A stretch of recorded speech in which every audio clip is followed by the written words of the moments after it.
Somewhere in this universe, a star 20 times the mass of our Sun is dying. It's collapsing in on itself, crushing down into a space so dense that not even light can escape. A black hole is born, and everything that crosses its boundary, gas, dust, entire stars vanishes. But gone where? Because here's the thing nobody talks about. Physicists might actually have an answer. And if they're right, what's waiting on the other side of a black hole isn't nothing. It isn't destruction. It's something far stranger, the opposite of a black hole, and it might explain one of the biggest unsolved mysteries in all of science. Let's set the stage. Over the last decade, astronomers have realized our universe is loaded with black holes, an estimated 40 quintillion in the observable universe alone.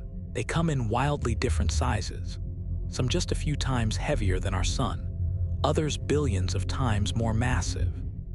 We've detected them through radio emissions from superheated gas spiraling toward them, through the wobble of stars being yanked around by invisible partners, through gravitational waves rippling outward when two black holes merge, and through direct imaging.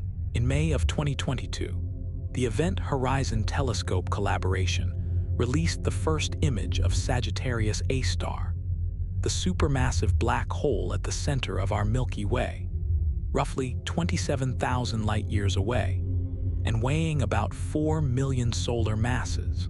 That glowing ring of light, those are the last photons desperately orbiting the point of no return. Einstein's general relativity describes these objects beautifully. It predicted them over a century ago, and everything we've observed fits his equations. But there are two questions his theory cannot answer. First, when matter falls past the event horizon and plunges toward the center, where does it go? And second, how does a black hole die?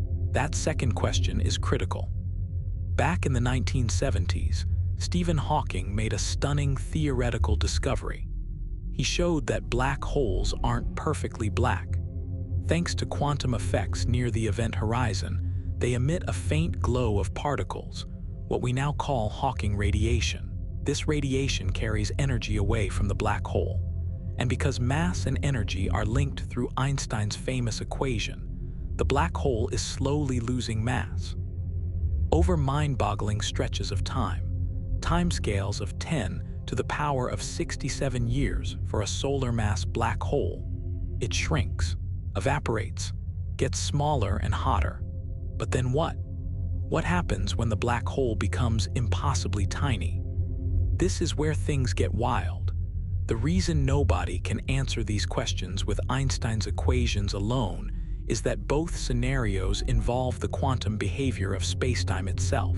We don't have a fully tested theory of quantum gravity yet, but we have candidates. One of the most developed is called loop quantum gravity, or LQG.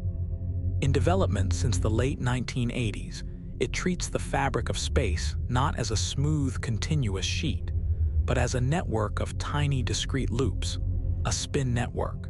If you zoom in far enough on a bedsheet, eventually you see individual threads. LQG says spacetime works the same way. And when you apply this to a black hole's interior, something remarkable happens. As a collapsing star crushes toward what classical physics says should be a singularity, a point of infinite density, LQG says no. The quantum structure of space pushes back. A repulsive force kicks in, caused by the granularity of spacetime, and halts the collapse. The star bounces. Physicists Carlo Rovelli and Francesca Vidato proposed in 2014 that this creates a Planck star, a core of incredible density, roughly the size of a subatomic particle, sustained by quantum gravitational pressure. The singularity never forms. That bounce reverses the collapse. The interior starts expanding instead of contracting, and an expanding region of spacetime that behaves like a reverse black hole already has a name. It's called a white hole.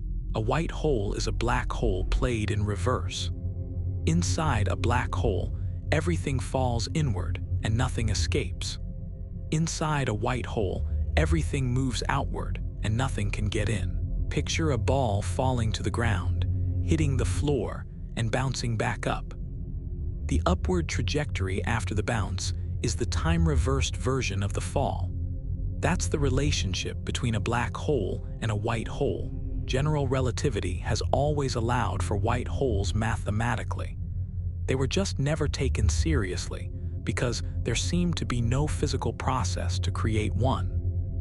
LQG changes that. It provides the mechanism, the quantum bounce, that could turn a dying black hole into a newborn white hole. So here's the full picture. A black hole forms from a collapsing star. Over vast stretches of time, it evaporates through Hawking radiation, getting smaller and smaller. When it shrinks to a tiny size, quantum gravitational effects take over, and the black hole undergoes something like a quantum leap. Similar to how an electron jumps between energy levels in an atom, it transitions into a white hole. A tiny, stable white hole remnant with the mass of roughly a fraction of a microgram, about the weight of a strand of human hair.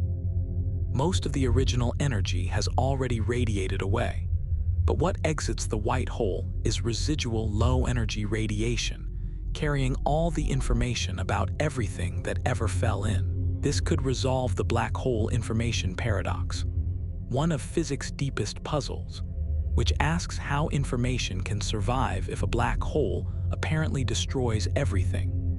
And here's where the story takes its most jaw-dropping turn.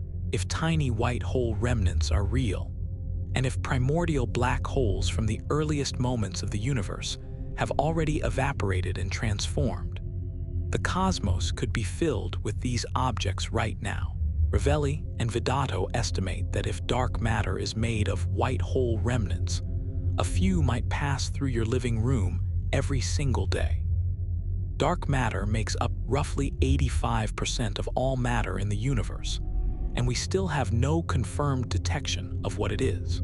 White hole remnants would be a candidate that doesn't require exotic new particles or rewriting fundamental physics, just general relativity and quantum mechanics working together.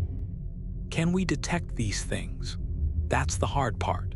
These remnants interact with the universe almost exclusively through gravity, and gravity is absurdly weak at tiny scales. But Ravelli and Vedato have proposed a method. Create a mass existing in two locations simultaneously using quantum superposition, then watch for the gravitational nudge of a passing remnant. It might be possible with technology just around the corner. None of this is proven yet. LQG hasn't been confirmed by experiment, but it's built on solid mathematics, makes specific predictions, and offers answers to questions that have tormented physicists for 50 years. The idea that black holes don't end in destruction, but in transformation, that they're not graves but cocoons, is one of the most compelling ideas in modern physics. If you want to keep exploring the strangest corners of the cosmos with us, hit subscribe and tap the bell so you don't miss what comes next.